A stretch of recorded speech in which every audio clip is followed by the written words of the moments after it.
Hey, what's up? Hello, everyone. Welcome into Fantasy Filmball, the show where we turn movies into sports and sports into something we don't talk about here. My name is Matt. My name is Dylan, and today is the big day of this channel. We are doing our final Oscar predictions. The whole year has been leading up right to this moment, and we're going to dive into every category here, both saying what do we feel like is going to happen in this category, and we would love to hear your input down below. Where do you agree? Where do you disagree? Consider dropping a like, a subscription, because we'll have some live reactions to the awards on Tuesday. And then if you want to talk with us specifically about anything, there's a Discord link down below. Join it, join the community. We always love to have new people. So I figured the best way to go about this, and I think Matt agrees here, is to start at the bottom and then work our way up to the top to get to Best Picture last. Everything will be time-coded in the bottom. So if you only care about picture, director, the acting categories, those time codes are down below, but we're going to start things off with the shorts. And we have the shorts expert right here. Matt, take us away. Live action short.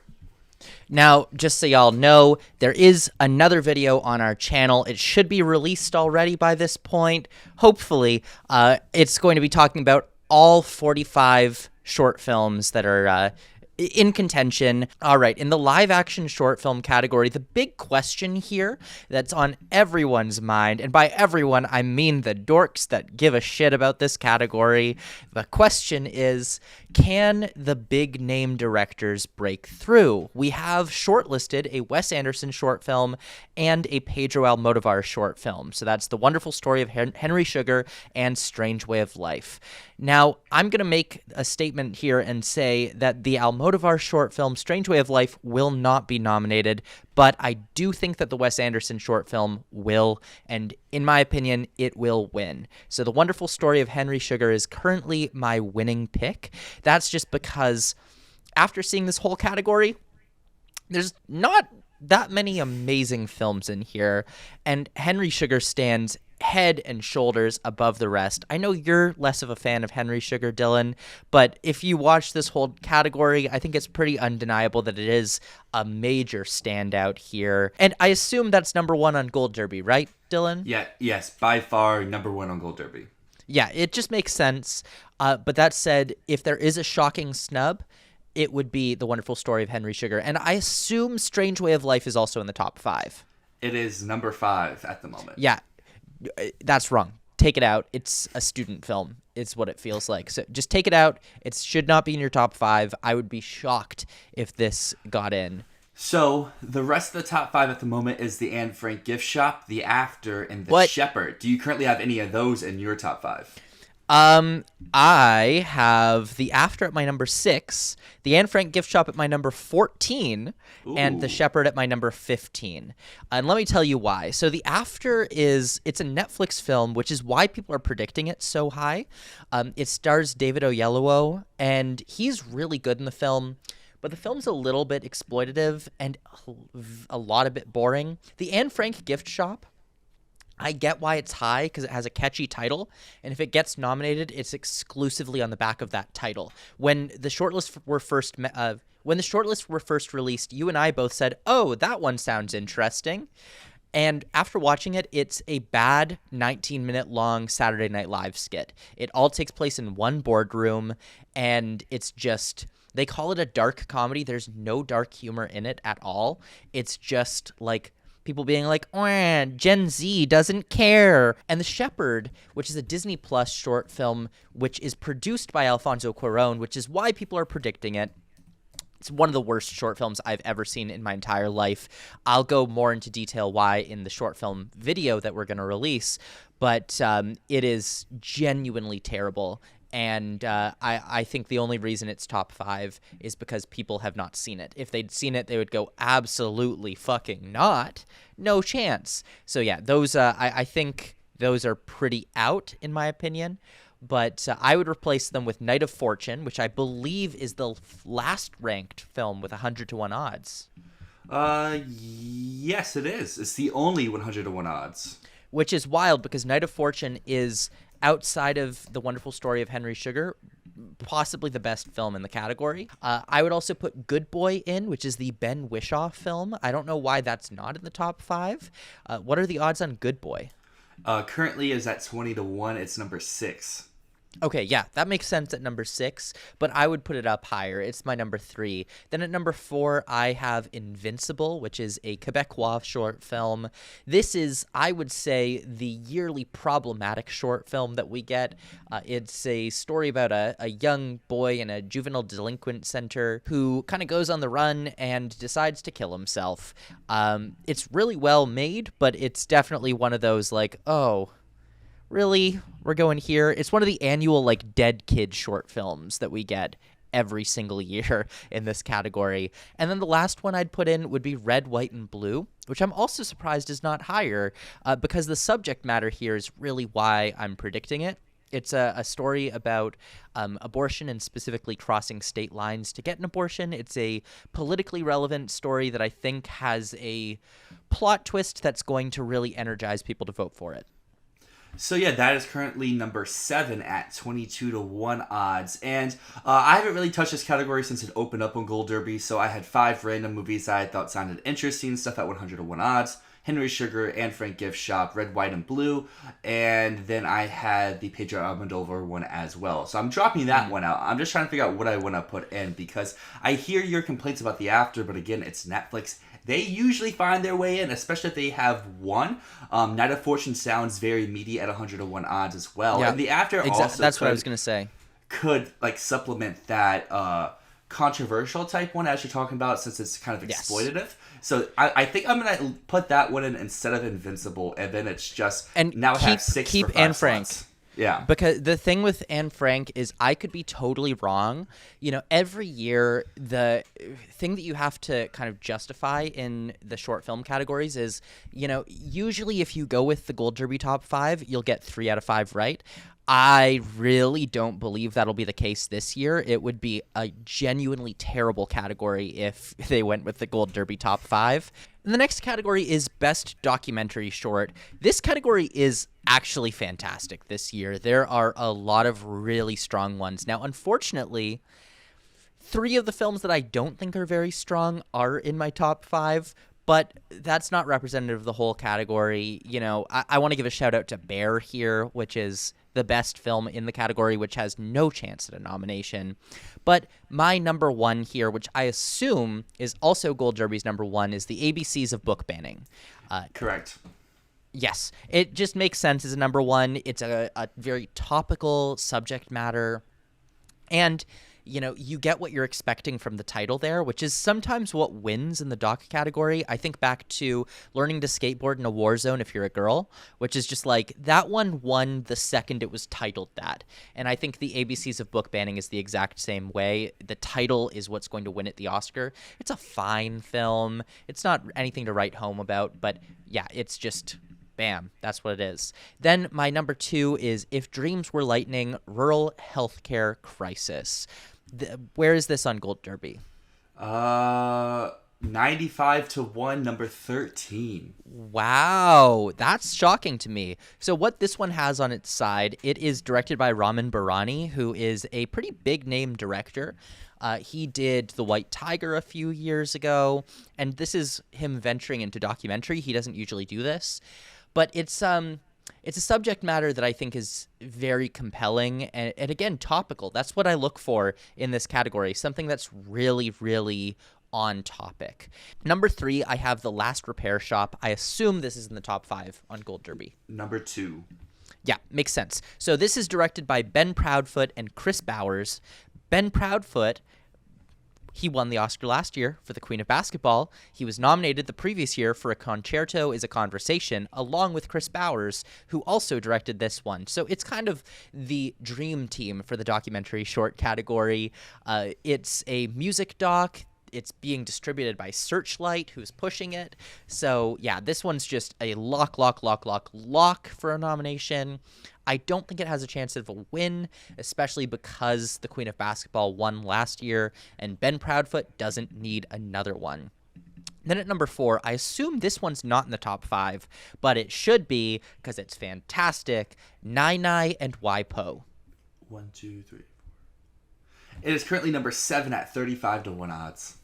So what this one has going for it is I think every year you need to have one film in there that isn't super downbeat, that isn't just a political film or isn't just topical.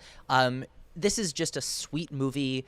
It's about a guy's grandparents. His two grandmas both live together now in their like late 80s, early 90s, and they are so goddamn funny. It's just a story about two grandmas farting a lot and being so lovely. And yeah, I don't see how anyone could watch this and not vote it for a nomination. So yeah, I think this one's really, really strong for a nomination. And my final one is Last Song from Kabul, which I assume is top 5. It's number 3. Perfect. Makes sense. Last Song from Kabul is it's a story set in Afghanistan. It's about young musicians. This one, definitely pay attention to it. It's also directed by Kevin MacDonald, who he did The Mauritanian. He did The Last King of Scotland. He has been nominated for Oscars in the past, not for documentaries, but he's definitely a filmmaker worth watching out for in this category. And if any of these were to miss, I would put in Deciding Vote as my replacement. Where's Deciding Vote on the list? Currently number 5 at 13-2. Oh, bam. I like this top 5. Now, what's number 4? Because that's the only one I'm missing here. The Barber of Little Rock. No. Get that out of there. If you're dropping one of those from your top 5, if you're just going with the Gold Derby odds, get The Barber of Little Rock out of there. Reason being, it feels like an advertisement. There are other films that talk about some of the same issues in this category that are that handle it much, much better, which is specifically systemic racism. So when I originally grabbed some odds, I had the ABCs of Book Banning, The Last Repair Shop, Deciding Vote, Camp Courage, and Black Girls Play the Story of Hand Games. You currently have 3 of those 5 in your top 6. So I'm going to keep those 3, and I'll probably add in Last Song of Kabul, and then I'm trying to decide, do I want to keep one of those other 2 or take the If Dreams Were Lightning? I mean, I'd say take the good odds on If Dreams Were Lightning, because there's no reason not to go for odds like that. It's 95-1, and it definitely has a better shot than Black Girls Play and Camp Courage. Neither of those films are very strong. I would put them very close to the bottom of my rankings for possibilities to get in. So drop those for sure. And yeah, I would definitely recommend taking If Dreams Were Lightning, and maybe consider Nai Nai and Waipo as well. But I mean, if it is a question of like getting rid of Deciding Vote for Nai Nai and Waipo at 100-1, I wouldn't do that.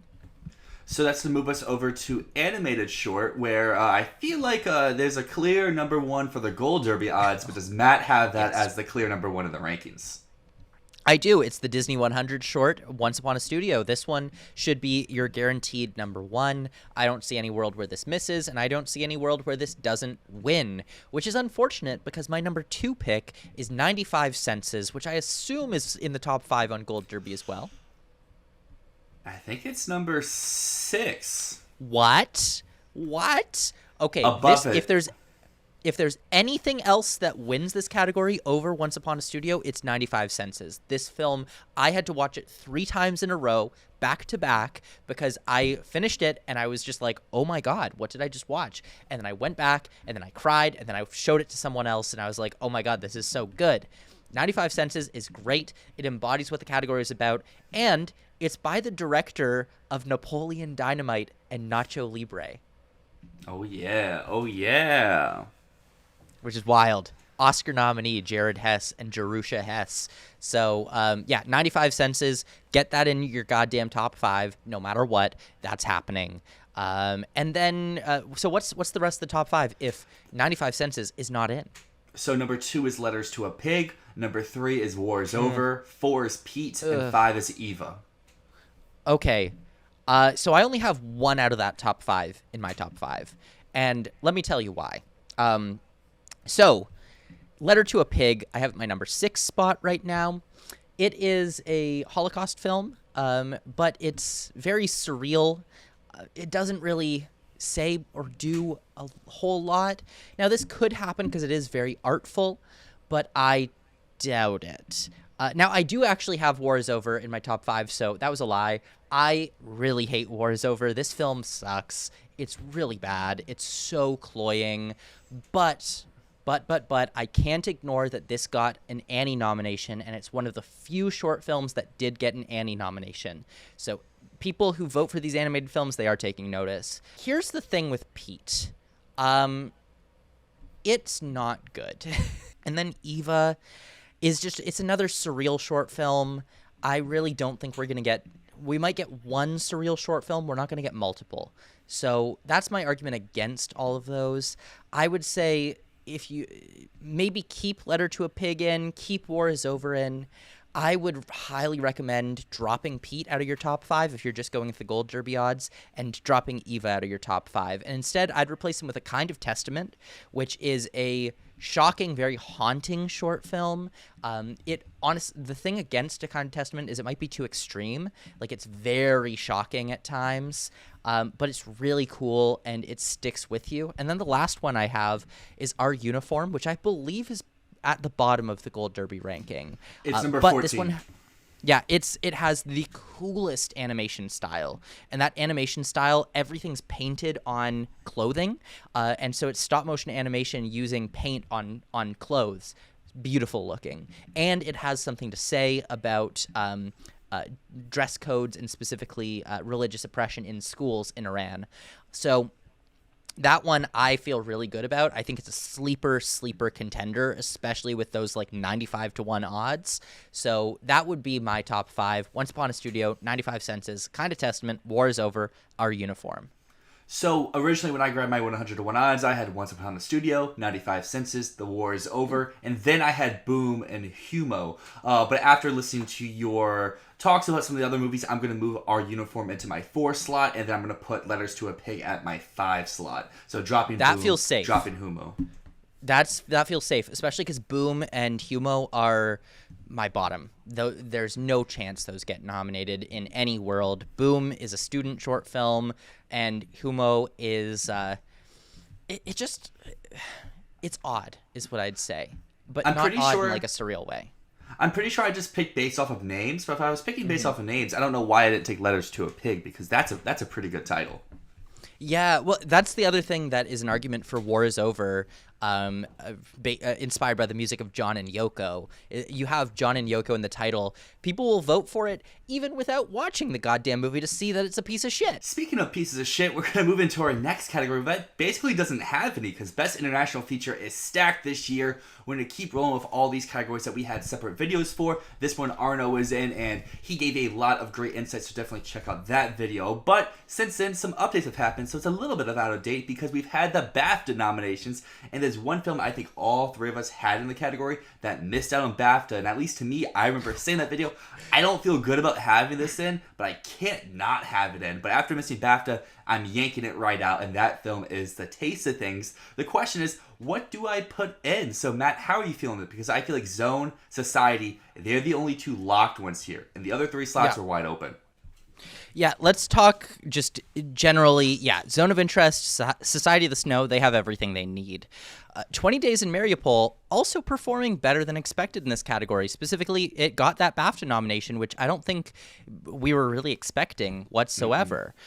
But then there's some other films that missed BAFTA, right? Like Fallen Leaves wasn't there. Taste of Things wasn't there. Perfect Days wasn't there. Perfect Days didn't even get shortlisted. Yeah, what do we do for that final slot? And maybe it not getting shortlisted might be a bonus for it, because then we don't have the concrete proof of like, oh, it actually missed the nomination. It could have just been like some sort of weird fuckery with the jury or something that happened. So, for me, I'm going to put 20 Days in Mariupol in my top 5 just because it's one of the only other films that has solid precursors. Fallen Leaves, I still don't feel good about, so I don't know what to do with that one. So, you know what? At this point, I got my 2 safe. Got 20 Days in Mariupol. I'm going to go Perfect Days. And then the question is, do I want to do Taste of Things and go for a no precursor nomination for a European film? Doesn't feel right. Doesn't feel right for a film like that. Do I want to go Fallen Leaves, which had the Globe and the Critics' Choice, but feels fake? Do I want to go Teacher's Lounge, which has basically no precursors, but feels like a nomination?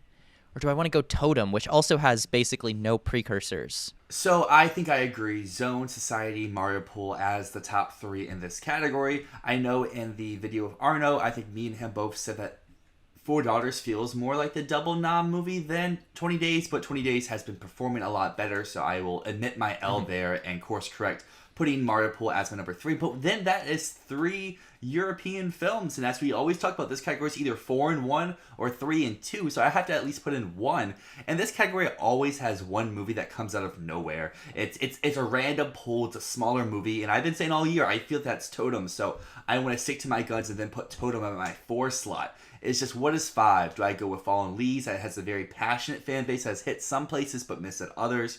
Perfect Days, which is probably the most acclaimed of the bunch, but also has a lot of misses on the trail. Taste of Things, which seems like a shoo-in, but just has not been connecting well. And then there's also Four Daughters, which I feel like very much fits well in this category, but will they do 2 Doc International Feature double nominations? I don't really think so. So I think at the end of the day, I'm going to have a 3-2 split with Totem and Perfect Days as my 2 non-European films that make it into this lineup. But I would not be shocked if Fallen Leaves, Taste of Things, or Four Daughters does surprise, maybe not even surprise, but just remain in this category. I'm really between Totem and Fallen Leaves because I feel good about my top 4. But when it comes to this final spot, I'm just like, should I try to predict the surprise and go with Totem, or should I go with the one that I really think is going to get snubbed and go with Fallen Leaves? And honestly, I probably have to, predicting a snub here might just not make any sense. I think I'm going to put Fallen Leaves at my number 5. Here's the thing, though, this year, is our precursors always have 2 slots that aren't eligible. Because Past Lives makes it in, and then Anatomy of a Fall makes it in. So Society and Zone have been hitting everywhere. So there are 2 of the other slots, and every place seems to have a different number 5. And then Globes have 6. So, like, it's kind of hard to read precursors this year because it's not a normal year. It's like, oh, yeah, we know 4 of our slots because there's only 1 movie that didn't get shortlisted. Like, no, there's sometimes 2, there's sometimes 3 non-shortlisted movies that make it into these international feature nominations. And I don't know, I have 100-1 odds on Fallen Leaves and Taste of Things, so I don't really feel good about dropping them, but I do need to put Mario Pool in, and I just feel like Totem. I feel like it's been buzzing all year. It's Janice always performs well, and I just feel like having a Janice film in here makes sense. So I'm going to have a little bit of personal bias here because I really like Perfect Days, and I would love to see it get that Oscar nomination. So I'm going to leave Perfect Days in, and I'm going to take out Fallen Leaves. Probably some famous last words, but that's to be my final lineup of Zone, Society, Mario Pool, Totem, and Perfect Days. Cool. In my final lineup, Zone of Interest, Society of the Snow, 20 Days in Mario Pool, Perfect Days, and Fallen Leaves. That is now going to transition us to another category where 20 Days in Mario Pool is competing, and that is documentary feature, where I believe that we both have it at number 1 at this moment. We definitely do. 20 Days in Mariupol, I think, is the one film here that is beyond locked. Everything else, I could see shift around. I could see get snubbed. I don't see 20 Days in Mariupol missing. Now, here's the biggest change that's happened since we recorded our shortlist video with Arno, and that is that we had all said 32 Sounds is a low-tier contender. You'd said, actually, it might be a little bit bigger than we expect. I've heard people talk about it. And you were right. You were right. But it definitely even went higher than you expected because it won the Cinema Eye honor, which the winner of that category every year since 2015 or 2016, I can't remember off the top of my head, every year it gets nominated. So 32 Sounds is currently in my top 5. And the other thing worth mentioning is I've been talking a lot about one of American Symphony and still a Michael J. Fox movie is going to be nominated. The other one will be snubbed, will be left out. But we just saw at BAFTA yesterday that Still and American Symphony both got nominated. So you know what? Instead of trying to pick which one of those two is going to get nominated and which one's going to get snubbed, instead, I'm going to put both in my lineup just to play it safe. I'm not aiming for 5 out of 5. I'm aiming for 4 out of 5 here. I like that 5. I know previously in that video, I kind of talked down about Beyond Utopia because like it's missed random things here along the line, but since that video, it got 2 additional nominations. So I am inclined to believe that it is now up into the top 5. I have moved it to number 4 behind Four Daughters. I just think Four Daughters didn't connect with the BAFTA base It didn't make doc. It didn't make international. I think that's just maybe a BAFTA thing where it has been connecting more with stateside people and some other bodies throughout the season. So that's my top 4 when you include American Symphony. And I don't know, should I follow you with just having Still and American Symphony, even though I do fully believe American Symphony is a lot stronger? Yeah, it is safe, but then I'm also putting a giant risk with 32 Sounds. So like, I don't know if I have the space to have them both. If I have 32 Sounds or Beyond Utopia or Four Daughters also in my projected lineup. I think the difficult thing with the documentary lineup is that we're so accustomed to snubs here that everyone wants to try and call the surprise. Everyone wants to be like, oh, well, Still has everything it needs, but we're gonna drop it anyways because that's just how it's happened in previous years. And American Symphony, the same thing. It's gotta miss because it's just gotta miss. And trying to predict that type of miss, it usually just ends up being that, you'll end up being wrong about what the miss is 9 times out of 10. And if you get it right, then good for you. Give yourself a pat on the back. But I don't think it's worth the risk to try and call the snub. So my recommendation would be just do both of them. They're both on track for a nomination. They both have everything they need, except I think Still missed PGA and American Symphony missed DGA or some shit like that. I don't know. They've both missed one key nomination. Like at the festival I went to, a lot of people were hyping up Going to Mars, but they were more in the older demographics. So maybe it's just a more older skewing movie. But that is a potential avenue for a nomination. Yeah. But with the emergence of 32 Sounds, you got to cut something. And with Beyond Utopia, Four Daughters, both seemingly hitting most of what they need, that makes that extra slot go from 2 potential movies down to 1. And if you cut those other movies to include 32 Sounds after that major win, something big has to miss. And I mean, Bobby Wine has also had some props throughout the year, and it feels weird having that out, but just like international feature, Doc is kind of stacked this year. You got 9 movies for 5 spots. Mm-hmm. Yeah, I completely agree with that, because, I mean, I just convinced you to take Eternal Memory out, but maybe that does get in. I doubt it, but maybe I'm wrong, and you could kick me for that one. But then there's other stuff like Bobby Wine, which could happen, too. Yeah, I'll feel fine if Eternal Memory gets the nomination, because that means Filmball points for me, and then maybe I just lose out on 1 Gold Derby stuff, but I just can't bring myself to take out Four Daughters, and that would be the movie I would need to take out for an Eternal Memory or a Nikki Giovanni project or Still, and I just don't see that missing this category. Yeah, I did take Four Daughters out, but it's my number 6. If something misses, which again I do think one of Still or American Symphony will miss, and Four Daughters will get back into that top 5, but currently I just have it right outside. Well, that's going to bring us to a category where I know we disagree major one, and that is Best Animated Feature. And I would like to say Dylan, I had the BAFTA 4. Yeah, you did. Credits to you for calling Chicken Run at BAFTA. I hope that you're not still predicting Wish for the Oscar. It's either my 5 or 6. I just... No, it got no nominations. Not a single nomination at the Annie Awards. I'm just looking on Gold Derby at all the movies they have listed here, and there's so many movies that either I know in passing or just the most random titles, but that's besides the point.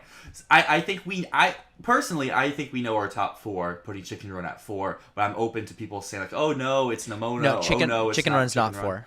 So the safest thing you can do is go with 4 of the Annie 5, drop Suzume, put in Elemental. So that would mean if you go with Spider-Man Across the Spider-Verse, The Boy and the Heron, Elemental, TMNT, and Nimona, you're going to get 4 out of 5, at least. Now, I'm stubborn, and I believe that Robot Dreams is still going to take out either Nimona or TMNT. I don't know which one, but Robot Dreams getting that Annie nomination in the independent category. The only stat I have in my favor for having Robot Dreams in is that it is going to win the Annie Award for Best Independent Feature. And let me read you the previous winners of the Annie Award for Best Independent Feature. Marcel the Shell with Shoes On got nominated. Flea got nominated. Wolfwalkers got nominated. I Lost My Body got nominated. Mirai got nominated. The Breadwinner got nominated. The Red Turtle got nominated. Boy in the World got nominated, and that was the first year of the category. So Robot Dreams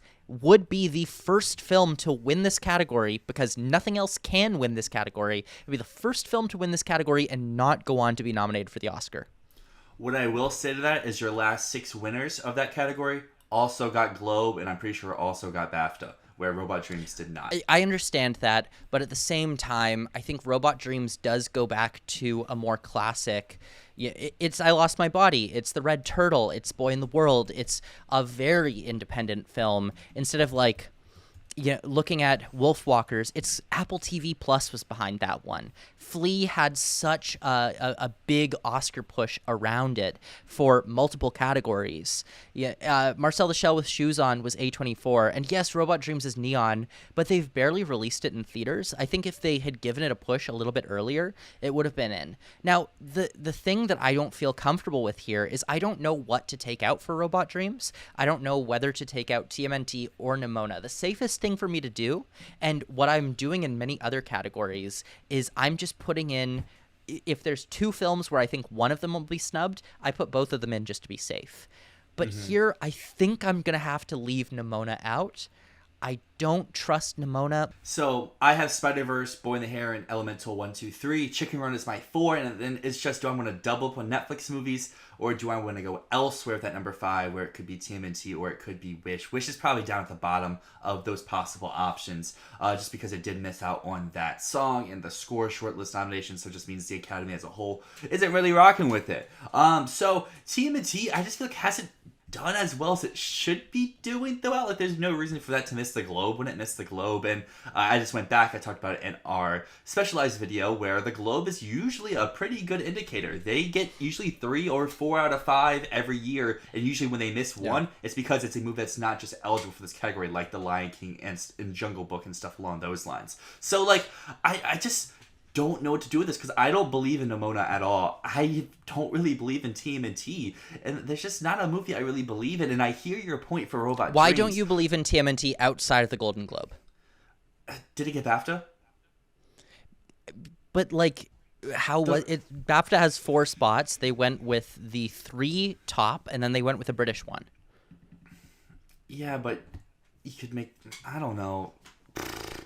I just feel like TMNT, it got the Annie Award. I think the Annie Award is a much better comparison to look at than BAFTA. I mean, that said, BAFTA does most years get 4 out of 5. See, I should be safe and double up on Netflix movies, but I don't want to play with that. I'll go with TMNT. I'll put that at my 5 slot.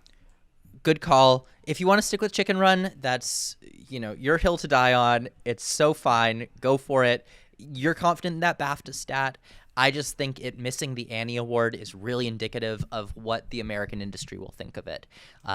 So, yeah, I don't know. We do have 4 of the same 5. We're both taking a risk by not having Nimona is what I would say, but I think we both just don't believe in that film. So now going to another category where I think there's a very solid top 3, and people will disagree with 3, but I'm very confident in 3 because I've been saying this for a while. But a very top 3, and then 4 and 5 are wide open, and that's Best Visual Effects. Creator, locked. Guardians of the Galaxy Volume 3, MCU showed last year. Regardless of what it does at VS, it's locked. And then this branch loves de-aging. Indiana Jones, The Dial of Destiny, I think is as close to a lock as you can be. I won't say 100%, but I'll say like 90% in there. Well, it did miss BAFTA. That's the one thing against it. So I'd say there's 2 locks in this category. It's The Creator, Guardians of the Galaxy Volume 3. Then Indiana Jones got the VES nomination, which is big for it. It did miss BAFTA. Napoleon, on the other hand, got BAFTA, missed VES. So I have both of those in as kind of fringe contenders. So I have both of those in as kind of not 100%, but like very, very strong. So that's our top 4. Now, what are you doing with number 5? Because there's a few different ways you could go with it. Yeah, for number 5, I think immediately Rebel Moon, Dead Reckoning, you throw them out. So then that leaves you with Society of the Snow, Spider-Verse, Godzilla. Dead Reckoning got a BAFTA nomination. But it's the Oscars. BAFTA's acknowledged Mission Impossible in the past. The Oscars never have. I know, but it got shortlists this year. I mean, I'd say that's acknowledging it at least a little bit. Fallout didn't get shortlisted. That's true, but I just think this is a very weak category, and you have to find a 10. We were always all year be like, oh, what do we put at 10? I don't know. To fill out a lineup, because, I mean, Oppenheimer is the one movie that's out here, and then you throw something in, and instead of being D&D or Little Mermaid, it was Dead Reckoning. So, I mean, maybe there's a shot, but I wouldn't consider it over Society of the Snow, Godzilla, Spider-Man, and Poor Things. I think if they go more with the movie they like the most, it's Poor Things. If they go more with the story behind it, it's Godzilla. I think Society of Godzilla's out on the outside. I'm inclined to believe, and I have Poor Things as my number 5, but I would say those are 5 and 6. Wow. I mean, Poor Things did get that BAFTA nomination, which is good for it. It's always going to get it because Shape of Water did. Yeah, and that's the thing that we have to think about. We have to consider is that the Oscars don't often fall for the, this movie doesn't have a ton of visual effects, but, like, we like it, so let's nominate it, which is why, when people were saying Oppenheimer would get in, I was like, no goddamn chance. The Oscars don't do that type of nomination. They got shortlisted. I disagree. I don't think it... I mean, it did get the VES nomination, so maybe it would have... but, time in, time out, they do show they don't go for the Poor Things type of nomination. So Poor Things, it's not in for me. Now, what it comes down to, Godzilla was a very strong contender, but it missed VES, it missed BAFTA, it has gone down the drain in the past few days. So currently, I'm debating between Mission Impossible, which has the BAFTA nomination, Spider-Man, which missed BAFTA. It was not eligible in the top category at VES, and honestly, it's just a cool nomination that I feel like they might be ready to do. And the last one that I'm debating between is Society of the Snow, which got the VES supporting visual effects nomination, but I just don't feel like Society of the Snow is big enough at this point. But that's probably the safest bet right now, is Society of the Snow. I feel like Society of the Snow is a movie that's either just international or it's hitting every shortlist category. And to me, all those categories are kind of tougher, where like the 5 slots kind of wide open, and maybe it's Society here, makeup, and I think I had one more as well. But score. But I just don't see it in the 5 for all of those. I think it's like number 6, number 7, and then score like 8 or 9. So like, I don't know. I might just go Godzilla after all, because I have a 100-1 on Gold Derby, and maybe it's a wild pick. It's the more creative pick. I think if they're going to go all out for a creativity pick, it's that over Spider-Man, just because it's animated and they just show that they don't care about animated movies here outside of the short list. So, like, but I don't know. Poor Things, it could follow the same trajectory as Shape of Water and miss this nomination, or it could follow the Ex Machina route and just get in and then win because they really like the movie. So... you know what? I'm going to take Spider-Man out because I think I'm hope-dicting with having Spider-Man in. I think I was a little bit emboldened by it getting BAFTA longlisted, but the fact of the matter is it didn't get the nomination. So it doesn't matter that it got longlisted when it didn't get that nom. So instead, I'm going to put Society of the Snow in my top 5. So my top 5 is The Creator, Guardians of the Galaxy, Napoleon, Indiana Jones, and Society of the Snow. I had the same top 4, but I think I'm just going to keep Godzilla, and I don't think it's the smart thing to do, but I feel like there's passion for it, and maybe this 5 slot could be passion, but Poor Things would be my alternative. So let's move on to the next category, which is the Best Sound category. This one, I would say, actually kind of cleared up a little bit with the BAFTA nominations. Now, the BAFTAs went with Oppenheimer, Zone of Interest, Maestro, Ferrari, and Mission Impossible. And I think in a lot of the BAFTA categories, we haven't talked about BAFTA much, but I will say as much as the above-the-line categories were fucking bananas, like off-the-wall ridiculous, the tech categories, I think, solidified 4 out of 5 in basically every category. I hate to say, but I think Ferrari's going to get nominated with that awful work. We haven't talked about it since I've seen it, but it's the worst sound mix that I've ever seen in a mainstream movie. I told you. Like, the sound editing is good, but the mixing is so bad. And, like, if we were in the old rules, it's, like, number 2 for editing. But for mixing, it wouldn't even be in the 10. I would actually disagree with that the sound editing is good, because the clips that they were using for the cars were so fucking tinny. Like, how do you make a racing movie and put absolutely no attention into the low end of your frequencies when it comes to the cars? The engines sounded like there was no bass to them whatsoever. If I see a racing movie, I want to feel a rumble in my fucking gut, dude. That's what Ford v Ferrari did. That's what Rush did. That's what made those movies really strong in the sound design, is that you feel it in your stomach. You feel the rumble. You never feel the fucking rumble in Ferrari. Awful work. So what I'm trying to go find right now is there have been reports of the sound bake-off. It's the only bake-off that I've seen reports about, and it mentioned which clips were used at each of them. And one thing I thought was really shocking was what clips some movies decided to go with. Like the Maestro one makes sense. You're showing the first 10 minutes of the movie. There's a lot to show there, where maybe you're not showing the cathedral performance, but the other like 3 minutes of your clip would be just random talking scenes where there's not much showcase. But like Ferrari is showing the sound mixing of that first crash, where there's they're not mixing the whole time. They cut off before the crash. Okay. Interesting. That's smart of them, but I was hoping they did, so then I would have a reason to snub it, because like if you have the crash, you're not getting the nomination. Mm-hmm. No, Ferrari's in. Like, again, I think the safest thing to do here is go 4 out of 5 with BAFTA, which is Oppenheimer, Zone of Interest, Maestro, Ferrari. Leave Mission Impossible out, and then you should be choosing between, as your final spot, either Killers of the Flower Moon, which is my pick, Napoleon, or Barbie. Yeah, I would definitely agree those are the top 7. This is just... I just don't know, because, like, Ferrari's hit everything, but also just, like, when you watch the movie, it doesn't seem like it should be in. So I guess I'll put that, like, my 4, because I think there's still a shot for it to miss. I'll put Maestro and Zone at 2 and 3. I know when we watched Killers, we had so much sound mixing, editing errors, and we weren't the only ones. Napoleon just makes so much sense for this category. I'm so shocked that there is a worse mixed film in the sound category this year than Killers. But there is. Somehow, Ferrari is worse, but I think both of them are going to get the nom. Yeah, I'm going to cut Barbie. Barbie will be my 7.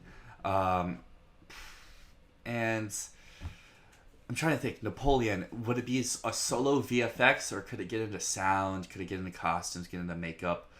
I think to lock it in...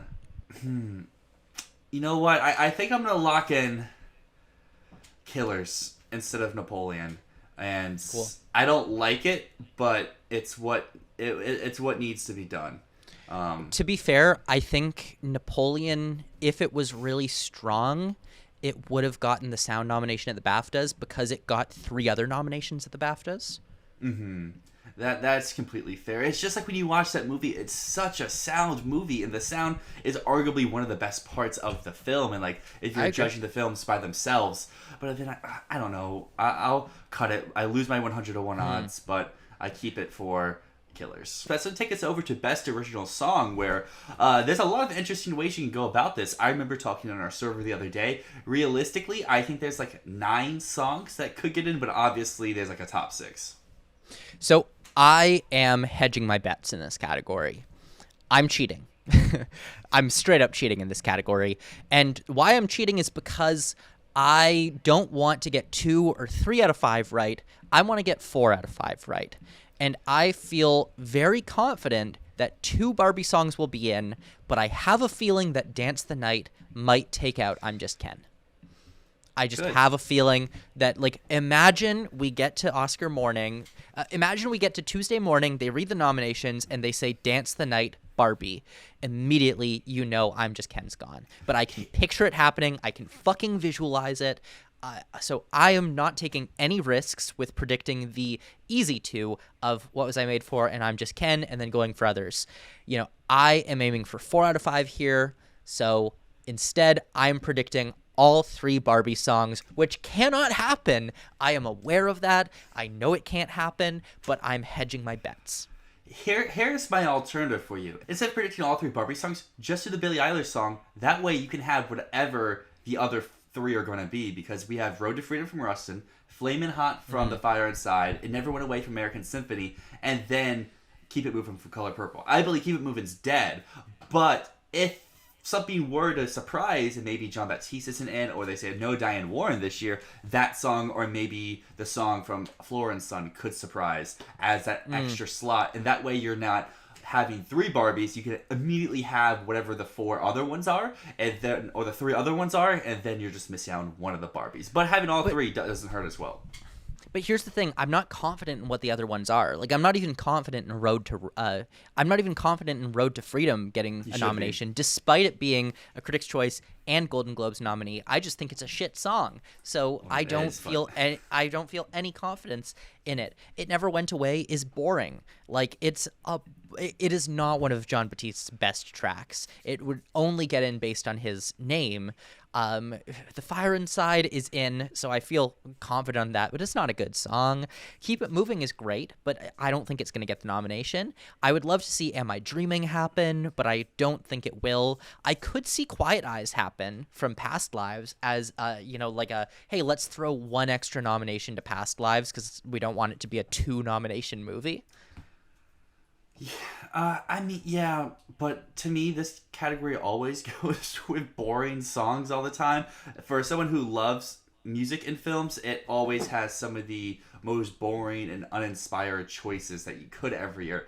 Honestly, if we want to call like a really, really, really surprising nomination, I would not be shocked at the Killers of the Flower Moon song making its way into the top 5. But I'm not going to predict that. But I could see a world for it. But the portal that they watched on shows the clips. I'm not saying everyone actually goes to the portal to watch the clips. But if you're watching the clip, that's a pretty interesting, inspired clip to lead you in. And then if you're talking about the movie as a whole, the movie's message, and the whole point of the film, that just kind of adds into the reason to nominating that song. I don't have it in. It's my number 7 at the moment. But I could see a world where that surprises and American Symphony misses for It Never Went Away. The reason why I had that in is Jon Batiste is such an industry favorite, as we talked about with the Grammys overlap with Barbie. Jon Batiste racks up the Grammys every year. Yeah. People love him. I don't see how he misses in these categories. And we do see some Grammy overlap because she won for Judas and the Black Messiah, and she's another one who I'm like, who listens to her outside of the Grammys? Like, I swear, her has more Grammy nominations than she has songs. Like, she is just always being honored by them for some reason. But you know what it reminds me of? It reminds me of Soju One Glass from Parasite. It reminds me of that song from a movie that people love. That would be wow, that would be a cool nomination. No, I think Past Lives is closer to This Is a Life from Everything Ever All at Once. Just because, what songs in the movie and what songs in the credits? That would be my thing, to go back to the Parasite and Past Life songs. Those are all credit songs. So is the Past Life song. And then while the Killer and so is Everything Ever All at Once. Was it? I thought that was partially, like, the instrumentation was used in the movie. They used the theme, but the theme is just the score of the film. Yeah, but still, it's prevalent during the film. I don't know. But regardless, I don't think this really matters. I think we know our top 5. It's just which Barbie song is in. Most people would say I'm Just Ken, but I do believe that Dance the Night could surprise, but I'm not going to predict it. I do. So, yeah, I'm cheating in my predictions. I'm aware I'm cheating. You guys don't need to comment and say, oh, but Matt, you can't have 3 Barbie songs. You can only nominate 2. I'm aware. I just don't feel confident in what a number 5 would be, and I also don't feel confident that I'm going to get it right. That, what is it, Dance the Night, or is it I'm Just Ken? Or maybe huge shocker, Billie Eilish misses. I don't know. I just don't think that it's going to be what we expect for Barbie. So I've got What Was I Made For, I'm Just Ken, Dance the Night, The Fire Inside from Flamin' Hot, Diane Warren, and Road to Freedom from Rustin. I'm shocked. I watched the movie last night. I fucking loved the movie. So it was a really shockingly very fun movie. But otherwise, the song's not great. It's a Diane Warren track. But so that's my top 5. So our next category is Best Original Score, and you could call me crazy, you could call me insane. I believe there's only 2 locks in this category. Oppenheimer, You Killers are of the Flower absolutely Moon. fucking insane. I think Poor Things has a chance to miss just because this branch is so clicky. It's this guy's first score. It's an amazing score. It's my favorite of the projected nominees. But they don't always be receptive to brand new faces into the industry, and I just could see a shocking miss here. I'm not predicting it, it's my number 3, but I would not be shocked if Poor Things just completely misses out in this category for a more established name like a John Williams, like a John Baptiste. I disagree with you so strongly. I know you're talking about it being a very cliquey category, but people have to enter the clique at some point. And here's the thing.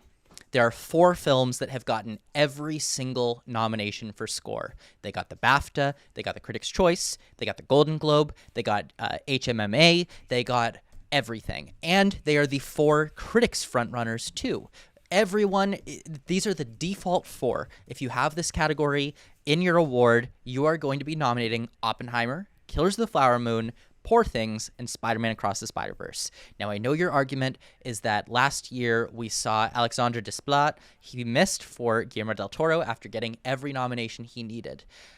I just don't think it's wise to predict a snub based on just like, they don't love animated movies. I really wouldn't call the snub on this one. Just go with the easy 4, and, otherwise you're likely to get 3 out of 5 right instead of 4 out of 5. That's just what I'm not sure what here to do, because I also want to put Zone of Interest in, but I very much believe that American Symphony or Dial of Destiny could find their way into this category, and I would not be shocked because MGM is trying their hardest to have American Fiction happen. It hasn't happened yet, but it could be one of those shocking things like Defy Bloods that just shows up on Oscar morning. And then Barbie also has been picking up score noms here and there. They really like Barbie, even though I disagree about its overall score. I think it's using prior existing themes to elevate its score, or using the tracks in the movie that are the songs, just using the instrumentation from those to make their score. It could happen, and I think that you have 9 movies here for fighting for 5 slots, and realistically 7 fighting for 3, and it's just which one of those 7. Yeah, you can make the case Elemental, Thomas Newman, Boy and the Heron. People believe that Color Purple, it's 33-1 odds on Gold Derby. Don't see the case there, but no, there's no case for Color Purple. It's above Boy and the Heron, Barbie, American Fiction, American Ridiculous. Symphony, and some other stuff. Society of the Snow also, but they don't like Giacchino. Saltburn, Holdovers, I believe, have no shot at all.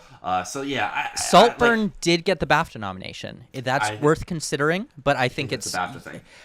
But I think it's another category, just like we talked about with sound, where you can take 4 out of 5 from BAFTA, knock out the 5th one. And yeah, I think that's the case for many, many categories there. And I would include score with that. I would just say the question is, listen to the Indiana Jones and the Dial of Destiny score. But they use the Indiana Jones theme, the classic do do do do do do do. They use it 2 times total in the entire movie. Otherwise, everything is brand new. And for that, I'm like, okay, I respect that you made an entirely new score and you made it feel like Indiana Jones without just outright copying what you'd done in the past. So I have no problem with an Indiana Jones nomination. And honestly, I would prefer that nomination to, controversially, 2 of the other films in my top 5. I mean, I get your point about it being new, but also I don't think it's very memorable. I think when you watch the movie, you don't remember any of the other tracks, and when you go to listen to the score, it's kind of just background noise. But I'm not saying it can't get nominated. I'm just saying like it would probably be the least interesting thing you could do here. I also have no clue what an American Symphony score is. It's not available online. There is no original tracks that weren't priorly used in that film, to my knowledge. So I don't really know what the score is. So for that reason, I'm going to have it out of my lineup, even though I would not be shocked. I think, honestly, I'd be very shocked. That's like a number 15 for me. Well, that's where Gold Derby has it at, but I just think that a giant name always kind of finds its way into this category when they probably shouldn't be. The safest lineup, if you want to have Zone of Interest in, is just do the 4 from BAFTA and put Zone of Interest in as well. Then I think you're guaranteed to get 4 out of 5. I know you don't believe in Spider-Man Across the Spider-Verse, but again, it's one of those things where I think you're trying to call a snub based on a snub that only happened last year. And it's not a trend. It's not anything big. I mean, Daniel Pemberton hasn't really been around enough to be that guy that like, oh, he gets snubbed every time. He's gotten snubbed like once before, maybe. I don't know. He's been nominated before. It's not like he's not in the club in the slightest. So I don't know. I would just say I get your concerns, but don't try and predict the shocking snub of the year. My reason isn't for Pinocchio. It's for Steve Jobs. It is for All the Money in the World. It is for Spider-Man Into the Spider-Verse. It's for Motherless Brooklyn. It's for Child of Chicago 7. It's for Being the Ricardos, where he hits precursors. He hits multiple precursors and then misses at the end of the day. It's like Giacchino, where he puts something out and he just never makes it into the lineup. And you could say the same thing for Jasplav. Late, it's just they consistently show that we don't care about Pemberton, which I guess I'll leave him in for now just because I do have the 100-1 odds. But yeah. I think at the end of the day, Indy or even American Symphony could surprise in this category, knocking out Spider-Man, Poor Things, or Zone. Here's the thing with Giacchino as well, though. I think both him and Pemberton, I think they're going to fall in the same league where if they have a movie that's really special, they will get the nomination, right? Keep in mind, Coco. Giacchino, he won with Up. Right. And I think it's the same thing where if you have a movie that's just like that prevalent, then I think he can get the nomination. And Spider-Man, I think, is not quite at the Up level, but it's getting there. I mean, I would say Coco and I would say The Batman both fit that for Giacchino and missed both of those. Yes, and Inside Out, which he missed. But, we're not talking Giacchino. We're talking Daniel Pemberton. And I don't think Daniel Pemberton has really had a film like Spider-Man before. I mean, he had the first Spider-Man, but no one talked about the score for that one. It wasn't as prevalent. They really relied on the soundtrack instead. But here, they're really, really, really relying instead on the score, and that's what people are talking about with the movie. So it's different than the first film. So continuing with all of these categories, we are to production design next, where I think there's a top 4, and it's what you want to do at 5, because there's Barbie, Poor Things, Oppie, and Killers of the Flower Moon. And number 5 is kind of all over the place depending on who you're asking. Gold Derby has 1, 2, 3, 4, 5, 6, 7 movies, all in contention under 100-1 odds for this slot. I don't know where to go because I think if there's a bake-off, there's a clear winner here. But without a bake-off, I think there's a lot of ways this could go. I agree with you. I would say I think it's between 2 films. I would say it's between either the what the Art Directors Guild went with, which was Napoleon, or it's what BAFTA went with The Zone of Interest. And you were saying that, if you had a bake-off to have the director or the production designer explain what they did with the work, The Zone of Interest wins hands down, because the work that they did to recreate this house and to make it authentic to the way it looked in the 1940s is really special. And the way that they use the garden with the backdrop of the wall, the production design is stellar in this. But Zone of Interest hasn't gotten really any production design nominations outside of BAFTA. So I have a really hard time predicting it. And so instead, I'm going to go with Napoleon. Well, I think Critics' Choice is a fake organization, so I don't think any of their stuff really matters here. But the Art Directors Guild does work for a possible thing for Napoleon. That's the thing with Napoleon I was talking about in sound, or that's the thing I was talking about with Napoleon and other categories is it's like number 5 or 6 in like 5 spots. And it's like, does it hit all of them? Does it miss all of them? Does it go half and half? And it's just like really hard to know which ones does it actually crack the lineup. Because I think it's between those two. And then like Wonka is like a distant 7th. And then I think Maestro, Saltburn, and Asteroid City, Color Purple even are just kind of non-factors here. So I would say Asteroid City is worth considering a little bit, but it is much more of it's a critics thing. It's not an industry thing. We've seen, the critics groups, I think Critics' Choice went for that one. Critics groups went overwhelmingly for Asteroid City as their 5th slot after the locked top 4, but we didn't see it happen with BAFTA, and I think that just shows this was kind of fake all along. It's like the French Dispatch. So yeah, Asteroid City is out for me, but it's my number 7, and I really think it's just between Napoleon, Zone of Interest. I am in the same boat as well. I'm going to have Zoden just because I think it's going to have a kind of overperformance with the Oscars. I have it in for score, so I kind of have to keep that up across the board for my nominations. But Napoleon has some great work because they did build sets, they did use locations, and then extended out with the visual effects that we talked about before that we did have getting a nomination. So these would kind of be a nice pairing, production design and visual effects. But Zone, I guess the one thing holding me back for Zone isn't the lack of other support. It's that we have Killers, we have Oppenheimer. We have two things where they built the entire location. Are they going to do a third? Because, like, Poor Things in Barbie, they use sets for. And, like, would they do another set-heavy thing with Napoleon? Or they do another, we built this from the ground up of Zone? Yeah, and you could say the same thing for Asteroid City, too. Mm-hmm. And then there's Wonka as well, which I would have needed to see to get BAFTA to get in. So, yeah, I'm going to lock in Zone as my 5. Are you as well? I'm locking Napoleon in as my 5, okay. but I want it to be Zone of Interest, but I think it's Napoleon. Alrighty, so that's going to move us to Best Makeup and Hairstyling, which is a category where the shortlist kind of messed everything up. So now we're here, first time talking about post-shortlist in like an in-depth form, and we have 10 movies here, and I can kind of comfortably say 3 of them don't have a shot at all, and I think 3 of them are 100% in, so then that leaves 4 fighting for 2 spots. I would say 2 of them don't have a shot at all, because, I mean, I think we can agree Ferrari has no shot, Beau is Afraid has no shot, and I would assume you're talking about either Society of the Snow or Killers of the Flower Moon is your third one that doesn't have a shot? Demeter. Even when they put horror movies here, they never actually get the nomination. No, I have Demeter in my top 5, and the reason is that this guy, the person who did the makeup on this, he's gotten many nominations in the past. He's been nominated twice in the past. He got nominated for Border, and he got nominated for House of Gucci. He also was the special effects makeup artist on The Batman, which also got a nomination. He just was not the nominated artist there. He also was the makeup artist on Coming to America, which also got a nomination. He was not one of the nominated artists on it, but he was on that film. So that means he has worked on 1, 2, 3, 4 nominated films in the past 5 years? Yeah, 5 years.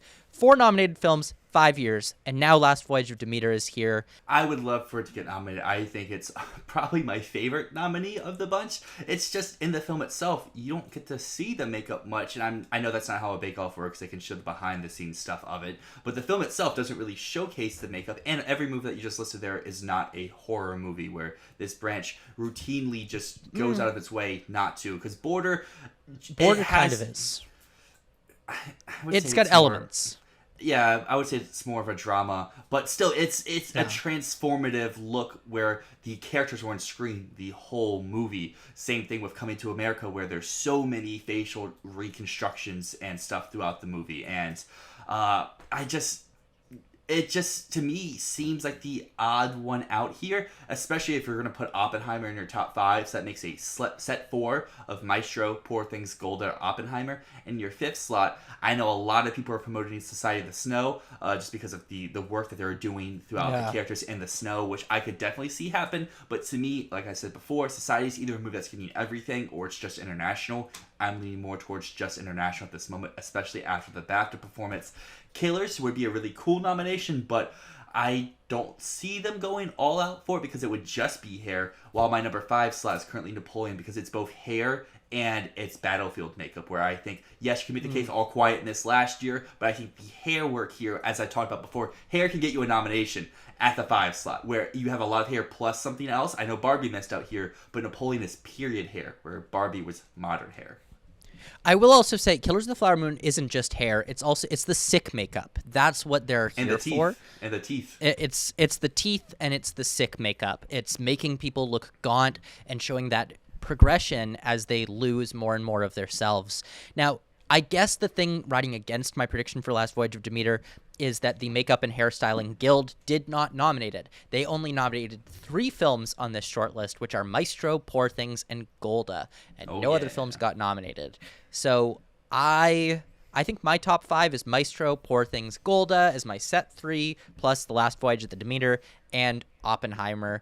But I could absolutely see Napoleon come in and snipe out Demeter or Oppenheimer. Or Golda.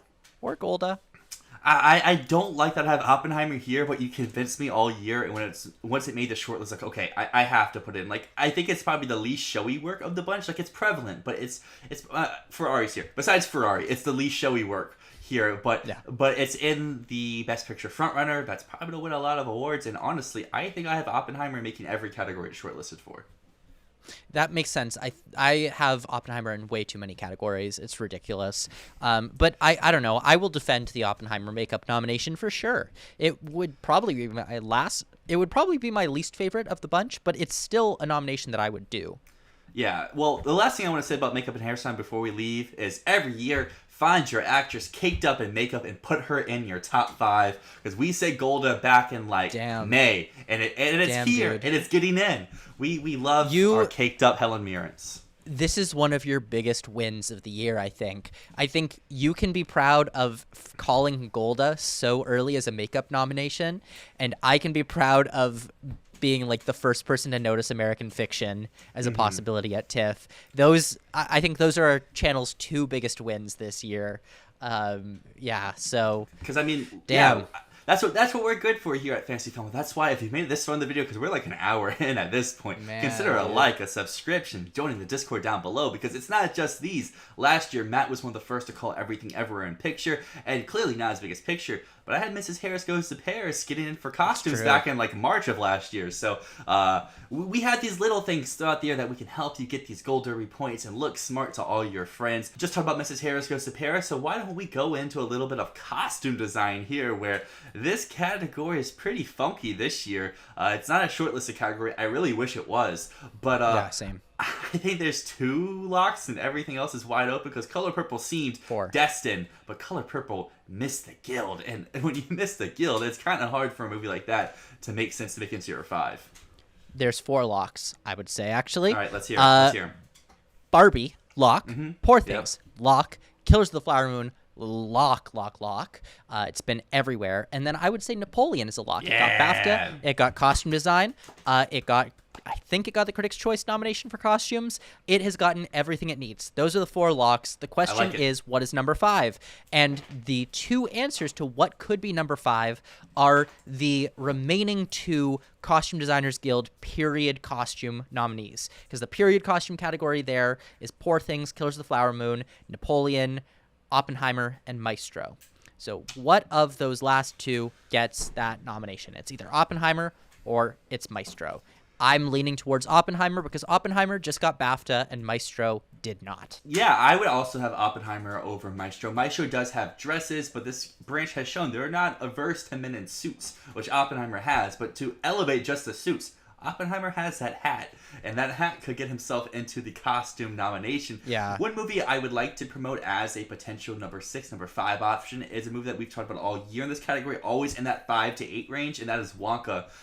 Every Willy Wonka movie has always gotten in at least 1 nomination, and I feel like costumes would be this one's strength, or production design, but as we talked about a little bit before, production design is a little bit more stacked this year than it normally is, and costumes is more adverse to doing a solo nomination than just production design. Here's the thing, though. If Wonka was really real, it would have gotten BAFTA. And I'd say the same thing about Saltburn. Saltburn and Wonka both needed to have that British love. And while Saltburn might be what I believe will be the contemporary costume winner at the Guild, I can't see either of those happening. So Wonka is out to me. Saltburn is out to me. Color Purple has gotten not a single costume nomination all year, which is shocking because the costumes are gorgeous in that movie. And Priscilla has also wildly underperformed with costume guilds. So to me, I think it's that set top 4, and then the question is it Oppenheimer or Maestro? Or, by some miracle, is it both and Napoleon's out? Yeah, I guess going to BAFTA, you probably wanted to see Wonka get in over Oppenheimer. But something else Oppenheimer has is the Best Film Editing Award in the bag, so clearly that is our number 1. Where do we go after that? Because Gold Derby has a little bit of a different order than I have, but we have the same top 4. Killers of the Flower Moon, Poor Things, Barbie is Gold Derby's order. I would switch it up a little bit, but those are still my 4. Yeah, I would actually say Barbie has kind of dropped a little bit lower, especially after missing BAFTA's editing prize. So I would say currently the top three is locked, which is Oppenheimer, Poor Things, Killers of the Flower Moon. And then, you know what's having a really strong showing in editing right now? Anatomy of a Fall. It's going to get ACE, which has not released at this point. It got the BAFTA nomination there. So I think that just boosts its nomination package a little bit to make it stronger because, you know, I think we need something to make Anatomy as strong as it actually is, and editing is that thing. So that's my number 4, and then I have Barbie at number 5. Now, I know a lot of people are going to say, oh, it's The Holdovers. The Holdovers is in. The Holdovers has not gotten any editing nominations this year. Let me just look at the chart at this point. So Killers of the Flower Moon, Oppenheimer, Poor Things all have BAFTA, Critics' Choice, and their picture nominees, presumably. Anatomy of a Fall has BAFTA and is presumably a picture nominee. Barbie has Critics' Choice. Maestro has Critics' Choice and BAFTA, which is actually a really good 2 there. So maybe Maestro is one to add in here. But you know what just doesn't have anything? The Holdovers and American Fiction. Those 2 comedies, nowhere to be seen. So I don't understand, no matter how confident you are in The Holdovers, there is no basis for it to be in the editing category here. I had American Fiction almost all season long, ever since it first premiered, but I officially dropped it today because originally I did have Anatomy of a Fall in this category all year long until I made the switch to American Fiction, and I'm sad that I dropped it because it's coming back now. It just seems like that type of movie that needs it because while it's not a thriller, it kind of is a thriller, and this branch does love thrillers. I mean, this is the branch that gave Seven its only nomination. They will go out of their way for genre films. I'm not saying I think Anatomy is, but if Anatomy's in picture, this nomination makes so much sense for it. So I would also put it into my 5.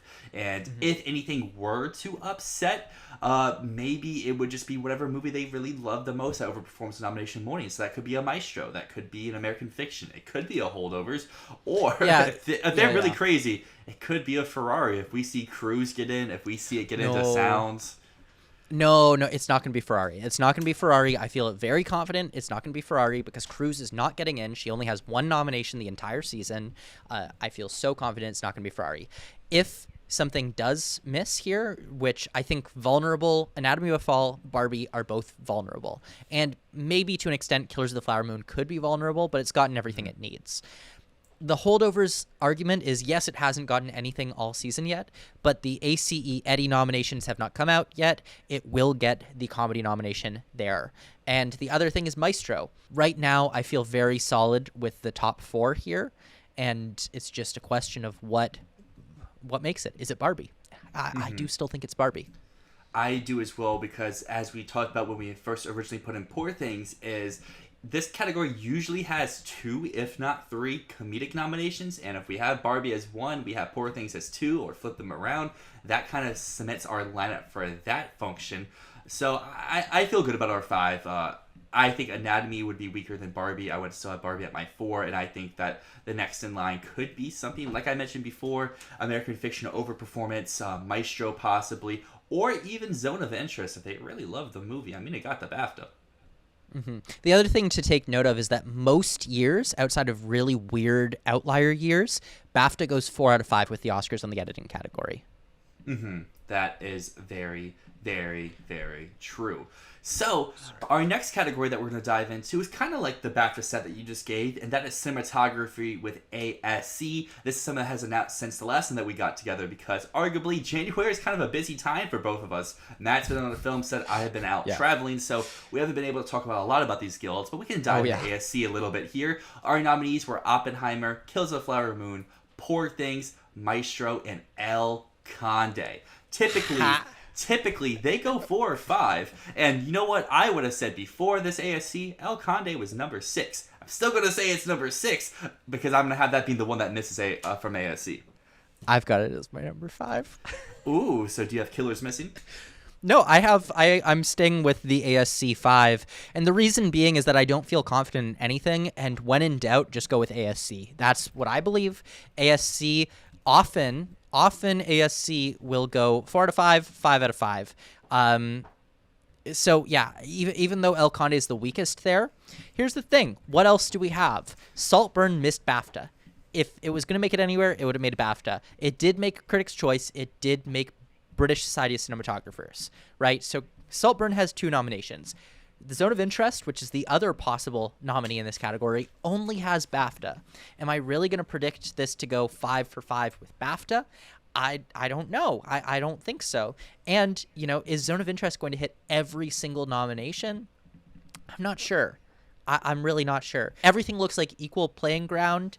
I'm just going to go with the ASC and say El Conde gets in. But Zone of Interest could. Let's say ASC goes 4 out of 5, but El Conde's not the one to miss. Who would be the one to miss? Would it be Maestro, Killers, or Poor Things? That's really tough to call because all of those have gotten every single nomination. Killers, Maestro, Oppenheimer, Poor Things, they all have BAFTA, Critics' Choice, ASC, and BSC. So I don't know what would miss there. 2018, First Man got BAFTA, CCA, ASC, BSC, and it missed. But otherwise, there has not been a film, at least since 2016, which is really just the new era of the Oscars, in my opinion.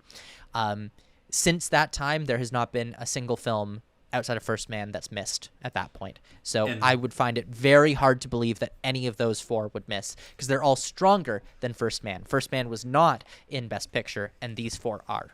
Very, very fair. That was to be my follow-up, is First Man severely underperformed an Oscar nomination morning, where I don't believe any of these 4 will. No. Talking about underperforming, since the last time that we talked, original screenplay has a little bit of a wrinkle in it. Barbie is gone, so we have a new open 5th slot. So I think we agree the top 3, any order you want to give it in, is Past Lives, Anatomy of a Fall, and The Holdovers.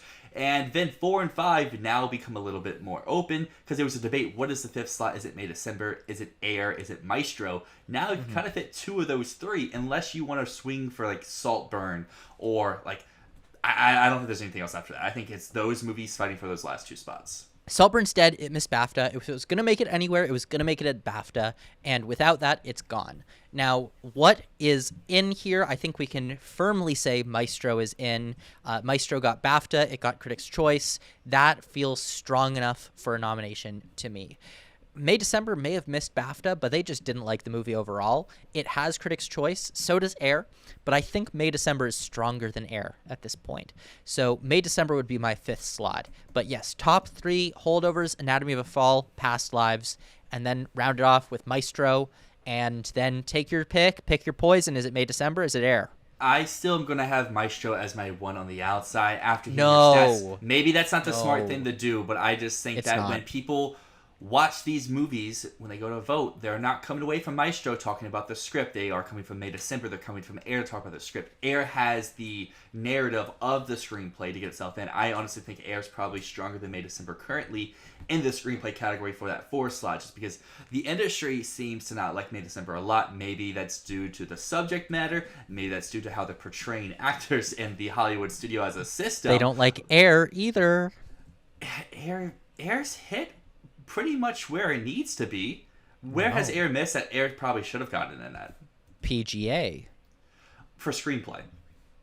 For screenplay, there hasn't been many nominations for screenplay. The only nomination Air has for screenplay is Critics' Choice. I don't know. I felt like this all year that Air is our 5 slot for screenplay, and with Barbie moving, I feel even better about that. So I'm going to currently leave Maestro out, being that type of Elvis movie where it gets all these tech nominations. It's in Best Picture. It has acting nominations, but screenplay is where unanimously people do agree the movie is its weakest point, and it ends up missing at the end of the day.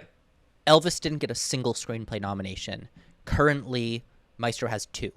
The better comparison is Mank. Mank did not get the screenplay nomination at the end, but it did get BAFTA, it did get Globe, and it did get Critics' Choice. Which, yeah. So currently, Maestro's my 1 out. Air, May December are my 2 in for the final spot. So I will now hand it over to you for Best Adapted Screenplay. All right, let's go with Adapted. Now, Adapted here, what a crazy category. What a stacked goddamn lineup with Barbie in it. I think it's clear our top 5, easy. Top 5, Oppenheimer, Poor Things, Barbie, American Fiction, Killers of the Flower Moon. Can anything else break in? I don't really think so. Now, just to go through everything, here are the movies that have gotten every single nomination possible so far. Oppenheimer has everything: BAFTA, Golden Globe, Critics' Choice, USC Scripter. Poor Things also has that same lineup.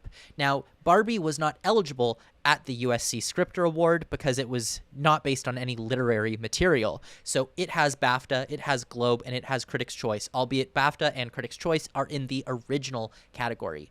Now, American Fiction has missed Globe, but it did get BAFTA, it did get Critics' Choice, and it did get USC Scripter. And finally, Killers of the Flower Moon missed BAFTA, but it got Globes, it got Critics' Choice. These are the 5 to watch. Now, what else is on the outside looking in? If you were to replace any of these films, which I don't know which one you would take out, probably Killers of the Flower Moon if you were to leave any of these out. If you were to replace Killers of the Flower Moon, you'd replace it with All of Us Strangers, because All of Us Strangers got BAFTA and it got Critics' Choice. Now, that said, there is on the horizon, one of the best predictors in this category is the USC Scripter. And who did they go with as their 5th slot in the category because Barbie wasn't there? Well, they went with Origin, which is currently getting a To Leslie style push. I don't think it's actually going to work. I don't think it's going to happen. I don't think it's as coordinated as it was for Andrea Riseborough. But we do have to consider that Origin is a distant possibility at this point. Now, also, there's the Zone of Interest. It got a BAFTA nomination, and it's stronger in Best Picture than All of Us Strangers or Origin. So, yeah, it's worth considering, but honestly, at this point, I think we can just say this is a locked-up 5 for Oppenheimer, Poor Things, Barbie, American Fiction, Killers of the Flower Moon. The more interesting thing in this category is who is going to win. Is Barbie just going to steamroll? Is Oppenheimer going to coast on the coattails of its Best Picture steam? Or is American Fiction going to repeat what it did at the Critics' Choice Award and win the category? I'm inclined to believe everything that you just said there and agree with it. Number one, that's where the real question is. But I would say if a movie does miss from this lineup, it's not Killers, it would be Poor Things. And that's just due to the subject matter of the film if it does not connect with the Academy as a large. Like I said, this could be an issue with Poor Things in multiple categories. I'm not predicting it, but I would see that being more likely than Killers of the Flower Moon. Still, this 5 is pretty set and forget, but I would have at number 6 Zone of Interest, just because of its picture strength over All of Us Strangers. But I understand All of Us Strangers has that extra nomination in its bag. But I would love to see Origin crack this lap. I know it's not going to happen, but I'm on that train. Let's get Origin some hype. Let's get it in somewhere, even if all of its categories it's eligible for are completely stacked where there's no shot for it to even cement its head anywhere. Well, the thing is, Poor Things missing this would be a huge stat breaker.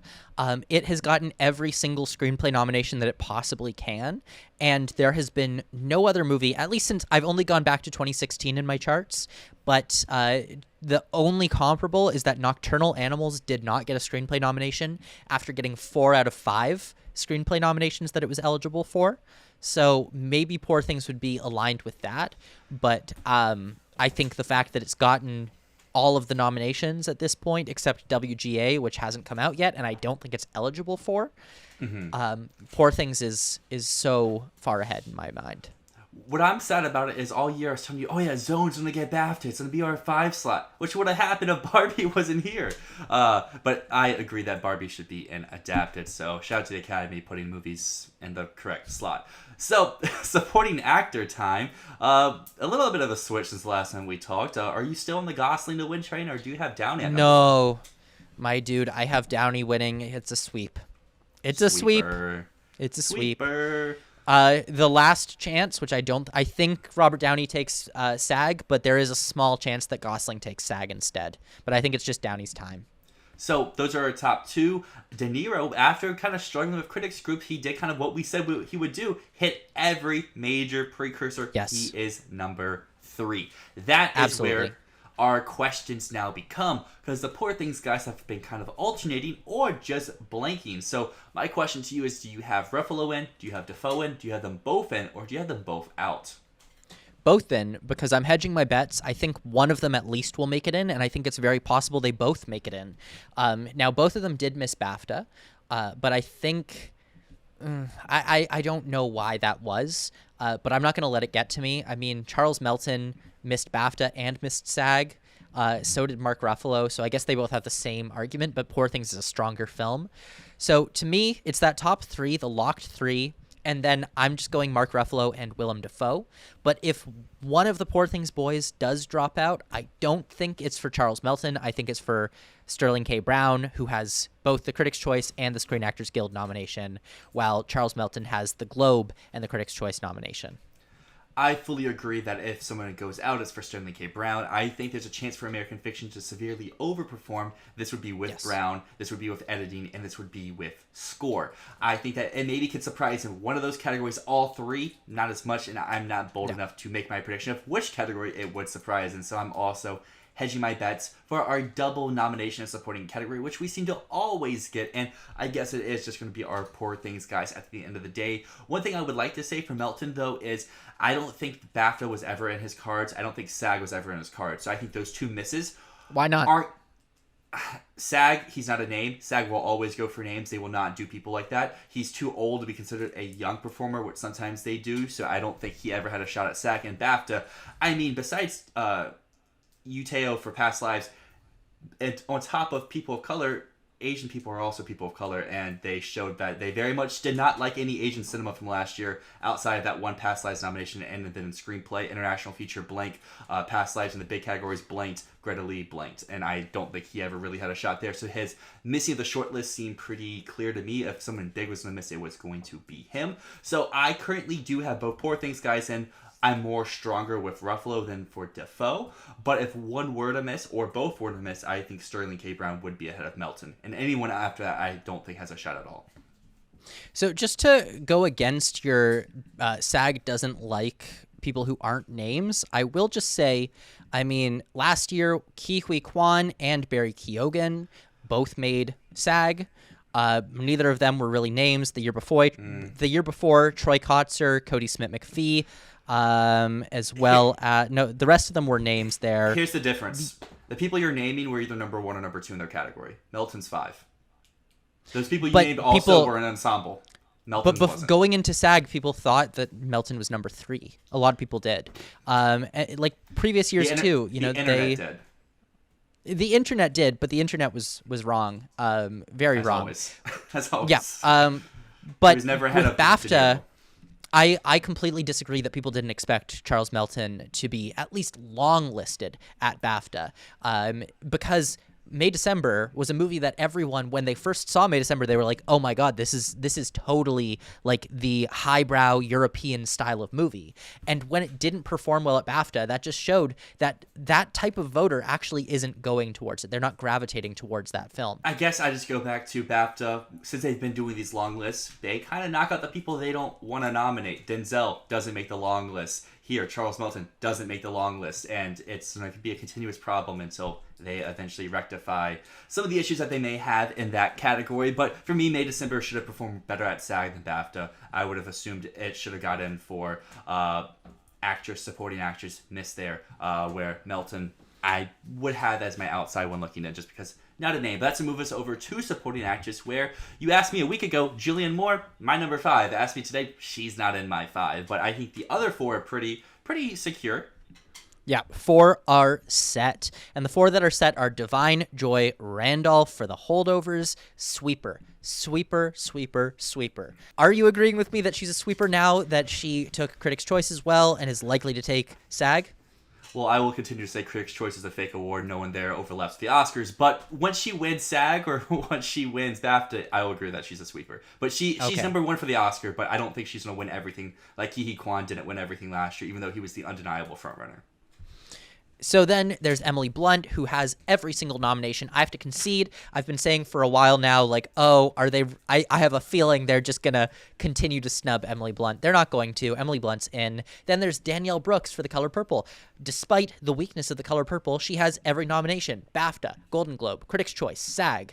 And then there's Jodie Foster, who has 3 nominations right now. She missed the BAFTA, but she has the Globe, she has the Critics' Choice, she has the SAG. So 3 of those nominations is good enough for me to say she is nearly a lock in the category. So that is 4 out of 5. Now, what's your 5 spot? For me, it's between 2. And I'm leaning towards Julianne Moore right now. She has 2 nominations, being Globe and Critics' Choice. Meanwhile, there's Rosamund Pike, who is the other one I'd say, who is right there, and she has BAFTA and Globe. Everyone else in this category has only one nomination, that being Claire Foy, All of Us Strangers, just one nomination. Sandra Hüller, Zone of Interest, just one nomination for BAFTA. America Ferrera for Barbie just has Critics' Choice, which is so fake. And Penelope Cruz for Ferrari just has SAG, which I also think is fake. If you see someone only show up at SAG, they don't make the Oscar. So my case here for this fifth slot, because I do agree those top four are set. I would have had Jodie Foster ahead of Danielle Brooks until we hit BAFTA yesterday, and then BAFTA propelled Danielle Brooks over Jodie Foster. I currently have Brooks as the only nomination for Color Purple. Oh, how the mighty have fallen. One thing I think is very interesting to look at in these acting categories is the Best Picture to non-Best Picture overlap. Currently, with how my thing is lined up, I currently have 17 out of 20 Best Picture to non-Best Picture overlap, which seems super, super high. I feel like I should have someone not a Best Picture nominee, and those potential candidates could be Julianne Moore, Penelope Cruz, Rosamund Pike, Rachel McAdams, but gonna be honest here, Rachel McAdams, she's dead. I don't believe Rosamund Pike is a real thing for the Oscar. I think that she was a BAFTA, SAG, Globes area thing. I don't think Saltburn will do anything with the Academy. I just think they don't care about that movie at all. And Julianne Moore, May December. I'm continually now starting to think this is going to be a solo screenplay movie where she's on the outside looking in, and that would leave my other one who's not a Best Picture nominee being Penelope Cruz. She's shown before she doesn't need precursors. She can get in for a movie that people don't care about, and she did that with Parallel Mothers. I don't have her in. She's my number 6, but I really want to put her in, and I would have put her in if Danielle Brooks missed the BAFTA. But instead, I am going with our one nomination that we get every year of someone who just comes out of left field, who has only one precursor, if only one precursor, and just is in a Best Picture movie that people really are connecting with at the right time, and that is going to be Sandra Hüller getting a double nomination here for the Zone of Interest. What? That's wild, dude. I needed the BAFTA. Okay. I needed the BAFTA. She got the BAFTA, and I put her in. So the only two circumstances that we can compare to here, I'm just looking back at previous years. Jessie Buckley only got the BAFTA for The Lost Daughter, and then she got the Oscar nomination. And the other comparable to that is Leslie Manville only got the BAFTA for Phantom Thread and then got the Oscar nomination. Otherwise, there has been no one who has only gotten the BAFTA and then got the nomination. So, if you're calling for her to be a Jessie Buckley or a Leslie Manville type nomination, that's fine. I just think that's a big long shot. I mean, Jesse Plemons, did he do anything besides BAFTA? Yep. Oh no, Jesse Plemons, you're right. Jesse Plemons only got BAFTA. So, but are you saying that it's as strong, that Zone of Interest is as strong as Power of the Dog? I mean, it's stronger than The Lost Daughter, which did this, but yeah, it's not Power of the Dog, that's for sure. I just think that Zone is kind of hitting at the right time. Anatomy is hitting at the right time. Who's the face of both of those movies? Sandra Hüller. We've been seeing years in the past. We were shown years in the past when your movies are hitting at the right time, you can pull off a double nomination, even if you aren't really the strong suit of said second movie, being Scarlett Johansson when she got in for Marriage Story and Jojo Rabbit. I just think that with a weak category like this, where we're struggling to fill a 5, and you're throwing someone from Naiad, from Color Purple, movies that are getting 0 other nominations into your lineup, you have room to pull from a movie that you just adore. And yeah, a few months ago, we were saying that could be America Ferrera, so I don't see how different that is with it being Sandra Hüller, someone who's already being nominated in another category. The Academy is not adverse to double nominating someone in the same year. Oftentimes, if someone's eligible, they kind of just go for it. We've seen that with Jamie Foxx in the past. I already mentioned Scarlett Johansson, and I think that Sandra Hüller could be another one of these. Penelope Cruz would be my 6 for Ferrari. I just wish that movie was doing better for me to predict it more, because at least Parallel Mothers had a good critic score. Ferrari doesn't really have that, but Ferrari is getting that sound nomination. It's maybe like top 7 for editing, so it's in the conversation. It did well in the shortlist too, because it made that makeup shortlist, so I do believe there's life for her. I really want to have her in. That's why I said she would be in if Brooks missed the BAFTA. If Brooks missed the BAFTA, I would throw her out, put in Cruz. Or if Hüller missed the BAFTA, I would have Cruz in. Moore is my number 7. Anyone after that, I'm not really paying any mind of day at this moment. You don't think America Ferrera has even like the tiniest shot? I think that BAFTA would need to have saved her for her to have the shot. She was on the short list. I think that they need to save her. But BAFTA didn't like Barbie. SAG loved Barbie and didn't throw Ferrera a bone. So did Globes, and they didn't float Yes. Ferrera a bone. No, SAG is the most compelling argument for why not Barbie. But I do think if it's not we've got the top 4, and then there's, I think, Julianne Moore, Rosamund Pike, and if it's not one of those two, it's Sandra Hüller, or it's America Ferrera, or a very long shot for Claire Foy, All of Us Strangers. We'll have to see. This is what the fun of very long is. shot. It's where you can be so different from someone else, because I don't see anything for her. I think she's Nina Hoss from last year, where never really a thing, just thing that people like the movie want to say, and then doesn't really progress. I mean, she got the BAFTA, so I'll give her that. But yeah, Nina Hoss didn't get the BAFTA last year. Yes, but Nina Hoss got other things that Foy didn't end up getting. I can see a world where Foster misses. I don't think there's any world where Danielle Brooks misses. I think the top 3 are solid. Jodie Foster is probably in, but could be a fake one. But yeah, if she's fake, she's Eddie Redmayne in The Good Nurse, except this category is so much weaker. Mm-hmm. I mean, supporting actor that year is weak too, but still. That's our 5. Let us know down below. Again, these shameless self-plugs. This is a long video, so if you really made it this far, we both greatly appreciate everything, and we would love to hear what some of your takes are, because who knows? We are recording this on Friday. Nominations aren't until Tuesday. Maybe we make some switches. That's going to bring us up to Best Lead Actor, where we've had some major changes since the last time that we've talked. Paul Giamatti has won an award on the circuit. He got to give a speech. He won at Globe, which we did talk about, and people are being crazy and saying, Bradley Cooper's 3, Bradley Cooper's 4. No, Bradley Cooper's 2. Yeah, I think the Paul Giamatti buzz is kind of fake. People just really want Bradley Cooper to be out of the race entirely. We can't say that Bradley Cooper is not in the race until SAG. Once SAG passes, then we can make that determination. But goddamn, guys, chill out. Even if, Paul Giamatti, we can all admit the Critics' Choice Awards are not... They're not the be-all, end-all of everything. Sure, they often get it right, but Paul Giamatti is number 3. I will change my mind if he takes SAG, but I think from here on in, it's probably just a Cillian Murphy sweep. Cillian Murphy is number 1. At this point, I would say... I guess Paul Giamatti's number 2, just based on what he has won, but he is neck and neck with Bradley Cooper. Anyone saying Bradley Cooper's dead is, again, you're just saying, you're manifesting what you want to have happen. Then, shocker, I didn't realize, but Coleman Domingo, sneaky, got all 4 precursors. He got BAFTA, Globe, Critics' Choice, and SAG. With that lineup, I can't snub him. I'm gonna look back.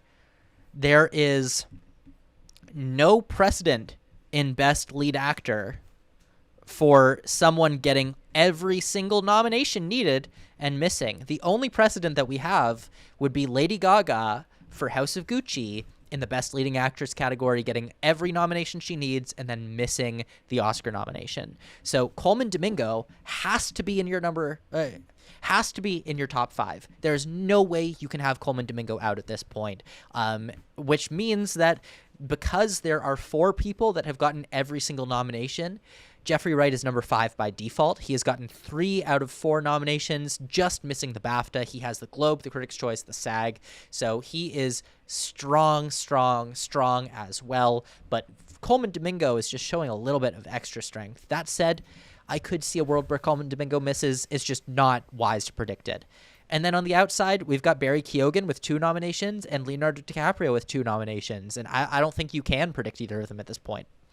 Yeah, I think that we have a pretty solid 5. I still do believe if Rustin was a better movie, Coleman Domingo would be winning this award. But Rustin's lack of strength in Best Picture, I think, is hurting his winning competition chances. But yeah, that's our top 5. Jeffrey Wright has submitted himself in the race. I would love to see him get in the BAFTA, being a jury save.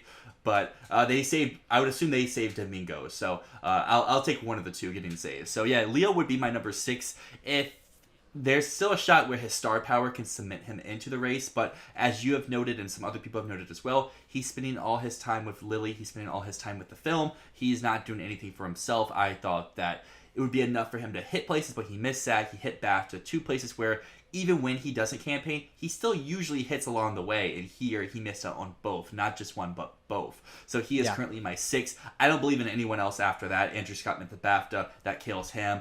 Keegan's and Saltburn, automatic no, and no one else has really hit anything besides one thing, so they aren't really in the race at all. This is such a stacked lineup, there's no shot for a surprise random nomination like sometimes we can get in these leading acting categories.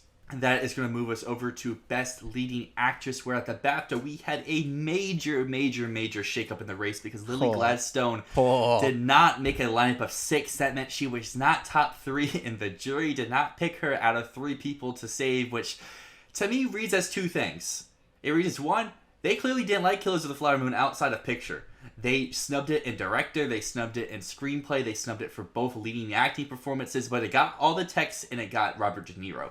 The other thing it reads is some people might still think that she's more supporting than lead and just did not pick her that way, which goes into what we have both been saying in terms of winning this category.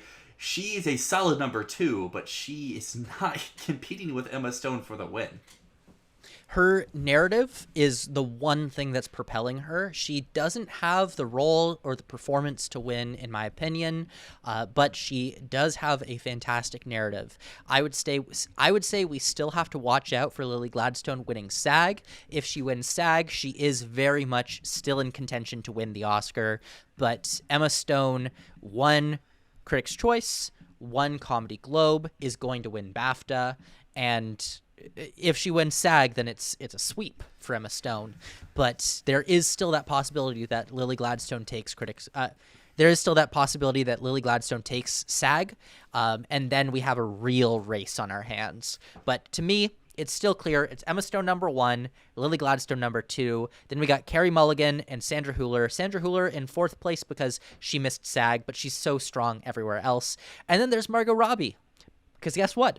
Margot Robbie has gotten every single nomination, which again, let's talk about that precedent of missing after getting every single nomination. The only people that have missed after getting every nomination, Viola Davis for The Woman King, got BAFTA, Globe, Critics' Choice, SAG, missed. Lady Gaga for House of Gucci did the same. But otherwise, there's no precedent for calling a snub for Margot Robbie. She's in. She's number 5 because, I feel like the other performances are more quote-unquote serious performances. But, I just think that at this point, the 5 looks pretty locked to me.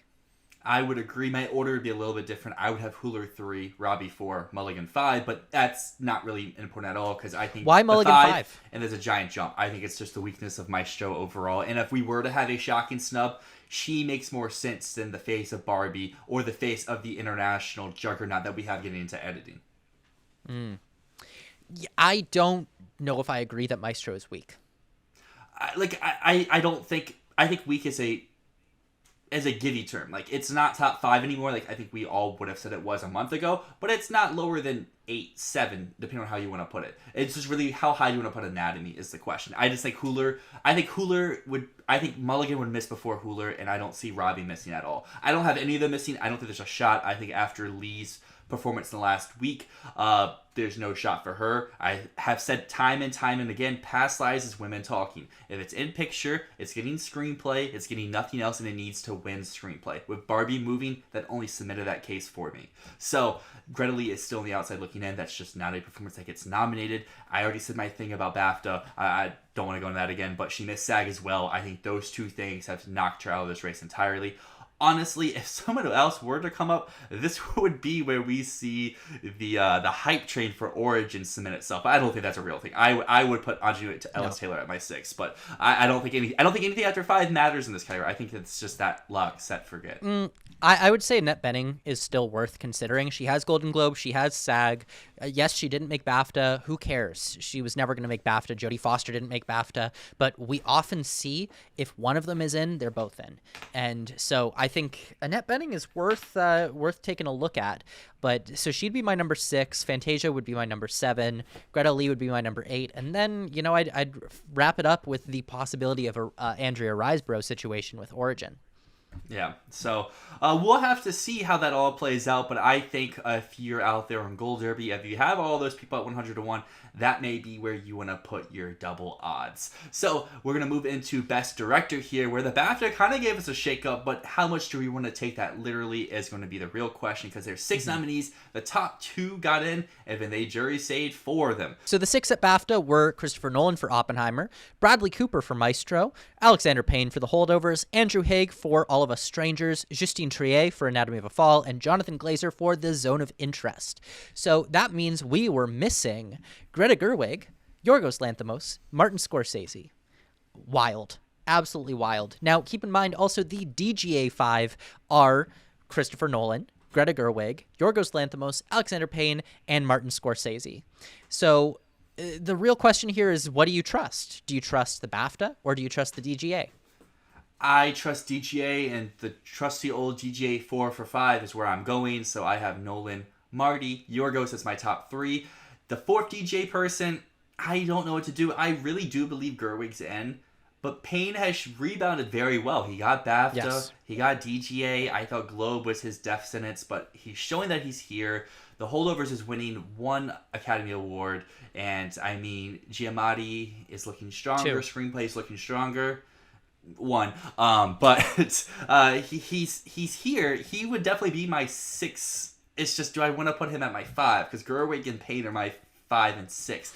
Honestly, if we're talking about hedging bets, I say if you're out there predicting, you do Gerwig and Payne, or you do Glazer and Triet. That way, you go 1 for 2. Or you could even go 2 for 2 if they really just go all into the international side, if you do it that way. Personally, I would do Glazer Triet, and you go 1 for 2 there, or you go 2 for 2. I don't see them doubling Payne and Gerwig, but I could see them doubling Triet and Glazer. I guess I could see the same, but I just don't, like, at this point, I don't know who the 2 out of director would be if they do Triet and Glazer, because it could be Lanthimos as well. It could be Scorsese. It could be, like, the only person who's safe in this category right now is Christopher Nolan. Marty's So safe. I'm just going to do, I don't think Marty's safe. I mean, I don't think he's safe. He missed BAFTA. That was wildly unexpected. He's not safe, but he's doing pretty well. He's hit everything else, and BAFTA has a top 2 in director. So it was Nolan, it was Glazer, and then 4 jury saves, which would have been Triet, Payne, Cooper, and who was the other one? Or they only do 5? Haigh. And Haigh. So we know our top 2 was Nolan and it was Glazer. Maybe it was Payne, but it could have been Triet. It could have been Triet as well. It could have been Triet too. I much more favor the idea of Glazer, just because that's the directing achievement more so than the other ones. But who knows? Maybe it could have been something different. So I think that you can't look at the Marty snub too serious, because him missing for Cooper, yeah, from a jury, but who knows? That jury I think could have just loved Maestro and thought Killers was way too long and too self-indulgent and whatever. Well, the other thing to keep in mind, Bradley Cooper is not as far behind as people think he is, because he has every nomination except DGA. He has everything except DGA. BAFTA, Globe, Critics' Choice, all of those nominations, just doesn't have DGA. I'm just going to go with the DGA 5 because I feel like there's a world where they don't go with either Justine Triet and Jonathan Glazer. And I just don't feel confident calling which of the 2 are the snubs. I don't feel confident saying Alexander Payne is out, Greta Gerwig is out, because then who knows? Maybe then it's Yorgos Lanthimos is out as one of them. So, I'm just going Christopher Nolan, Martin Scorsese, Greta Gerwig, Yorgos Lanthimos, Alexander Payne, but I think Justine Triet is going to take out one of those. I just don't know who. So I typically don't like to double up, but I feel like that's the safest thing here, and I am just going to take both international slots for my 4, my 5. Do I think that's actually going to happen? No, but in terms of getting that one extra right, I'll take that here. So Trey's my 5, Glazer's my 4. I still do think Gerwig is probably in the 5, but I just can't predict it at this moment and feel very confident, where I do feel very confident that either Glazer or Triet. Which one? Lean more towards Glazer, but there's a chance Triet leapfrogs her or leapfrogs him. Here's the thing. If Greta Gerwig misses this nomination, even if Justine Triet is in the 5, the world will burn. This is going to happen. It is going to be. There will be a movement around Greta Gerwig missing Best Director, because it'll be a sign that people will read as like, oh, this was the patriarchy taking out the biggest movie ever made by a woman. So I think we're gonna see hell raised if Barbie doesn't get in Best Director. That could be a very likely reality. We'll just have to figure out. To me, I don't understand why she wouldn't make it, but I understand everyone who says like, oh, it's too commercial, it's too whatever, but I just don't see this as like a Top Gun Maverick, or see this as even a Dune or anything. I just feel like Dune's not a good comparison. I just don't see this as I mean, Maverick. Dune is the comparison people are making, that she's made every single nomination along the way, because Top Gun Maverick only got DGA, right? Yeah. People are making the comparison to Dune and being like, well, Denis Villeneuve got everything he needed and then missed. Barbie is stronger than Dune. It just is. And, you know, I get that people are saying it's a studio comedy, they don't nominate these, but this is Everything Ever All at Once all over again, in my opinion, with director, where people are saying, oh, it's more of a screenplay movie because it's wacky and creative. But that's also the direction. I don't know. There is a world where Greta Gerwig misses, but it doesn't make sense to me. That is now going to lead us over into Best Picture, where honestly this is the easiest category of the day to talk about. Lock it. Yeah, lock it. PGA 10 for 10. They don't do this often, but this year will be a year where they do. Yeah, PGA never goes 10 for 10, and we were counting on that, which is why we didn't have Zone of Interest and Anatomy of a Fall in our PGA predictions. But the fact that they're there is just like, goddamn, they're so strong. There's nothing else that comes close. What else even has picture nominations? Nothing. The only other things that you could rely on here is The Color Purple would be number 11, because it only has Critics' Choice and SAG. But that doesn't matter. Then there's All of Us Strangers, which has BAFTA Director. There's May December, which has the Golden Globe picture. So does Air, but, you know, those are both dead. There's Origin, which you could count on as like it's a surprise nomination, like Drive My Car, which also had nothing going in. And then Saltburn, which had Critics' Choice. But really, none of those are happening. The nominees are Oppenheimer, Barbie, The Holdovers, American Fiction, Killers of the Flower Moon, Poor Things, Anatomy of a Fall, Maestro, Past Lives, and The Zone of Interest. I don't think there's any other way that it shakes down on Oscar nomination morning. Yeah, call me crazy. Origin's 11. But I agree with the top 10, and pretty much in that same order, too. I don't think Color Purple has a shot at all, because we just went through all of our predictions, and we haven't getting no other thing besides Brooks and maybe costumes and song. Air has screenplay. Maybe it's top 10 for editing, but besides that, nothing else. Spider-Verse, it needed to perform a little bit better. It missing PGA was basically the death sentence for me, because that movie made a ton of money. It made so much more than the first one did. There's no reason for them not to nominate it. May December isn't clicking with industry. All of Us Strangers missed the BAFTA film lineup, which... Yep. that makes no sense. And then, like, I guess the only other thing you could even mention is Napoleon, because we could have it getting like 3 or 4 tech nominations, but it's Wakanda Forever, where it's no shot in picture, but it's going to get those tech nominations. So, like, to me, Origin is 11 just because there is this late push for it, but the push I don't think is real. So it's your top 10, and you can put the order however you want it, but you got your top 10. Exactly. Yeah, that's exactly how I feel at this point. I just don't see how anything else cracks this. So I feel confident. If you've got good odds on this category in Gold Derby, lock it. That's what Just I do have. it. Yeah, lock it. This is the one. Well, with all that being said, that's the end of a super, super, super long Oscar Roundup episode. If you made it this far, I'm not going to ask for a like or subscription this time around. I've already done that multiple times. But what I do want to know is, let us know down in the comments, do you like when predictions are long like this, where we put everything in one, or do you like how we normally do it with splitting it up, where this episode is just this stuff, this episode is that stuff? We're looking to possibly change some stuff up this upcoming Oscar season. We would love feedback from all of you out there, so definitely let us know. But subscribe, because Tuesday morning we will have a live reaction to the Academy Award nominations, so you don't want to miss out then. But until then, Finally. my name's Dyl. And my name is Matt, and this has been Fantasy Filmball.